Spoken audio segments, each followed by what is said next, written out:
அண்ணன்கள் தரப்புலேருந்து பார்க்குறப்ப என்கிட்ட இது இல்லை தான், ஆனால் நீ இந்த வசதி வாய்ப்போடு இருக்கிறத பார்க்குறது எனக்கு ரொம்ப சந்தோஷமாக இருக்குது, நிறைவாக இருக்குது. அவங்க அந்த காரில் வந்து இறங்குறப்ப அந்த கிராமத்தில் நமக்கு ஒரு சந்தோஷம் இருக்கும் பாருங்க. அப்பா தங்கச்சி வந்து இங்கே நல்லா செட்டில் ஆயிடுச்சு அப்பா அப்படிங்கிற ஒரு திருப்தி. இதுதான் நான் எக்ஸாக்டாக கேட்குறேன். ஏன்னா அண்ணங்களுக்கு தான் அந்த ஃபீலிங் இருக்கும். அவங்க ஒரு விசேஷத்துக்கு வராங்க, நம்ம வீட்டு விசேஷத்துக்கு எங்கேயா வராங்கன்னா கம்பீரமாக வருவாங்க. அந்த பொருளாதார அந்த தாழ்வு இல்லாமல் வருவாங்க பாருங்கள். இந்த சுற்றத்தினுடைய இலக்கார பார்வை வந்து அது போயிடுச்சு. ஒரு இடத்துக்கு போகிறோன்னா ரொம்ப எளிமையாக போகிற மாதிரி இருக்கும். அதில் வந்து சுற்றி இருக்கிறவங்களுடைய கவனிப்புலாம் பெருசாக இருக்காது. ஆனால் எங்கள் தங்கச்சி வீட்டுக்கார எங்கள் பசங்க வரும்போது பார்த்திங்கன்னா அந்த இடம் ஒரு கூடுதல் வெளிச்சமான மாதிரி இருக்கும். பிறந்து வளர்ந்ததுலேருந்து வாடகை வீட்டில் வாடகை கூட கொடுக்க முடியாமல் கஷ்டப்பட்டுக்கிட்டு இருந்த தங்கச்சி இப்போ சொந்த வீட்டில் இருக்குங்கிறதுல வந்து ரொம்ப பெருமையாக இருக்குது சார் எனக்கு. என் சம்பந்திங்க 2 பேருமே அவளை வந்து லக்ஷ்மின்னு தான் கூப்பிடுவாங்க. தங்கச்சி பேர் நாகபூஷணம், பட் அவளை வந்து லக்ஷ்மின்னு தான் கூப்பிடுவாங்க.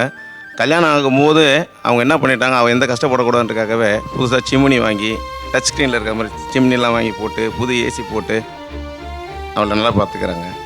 இதை பார்க்கும்போது ரொம்ப சந்தோஷமாக எல்லாருடைய அன்போடு இருக்காங்க, மகிழ்ச்சியாக இருக்குது.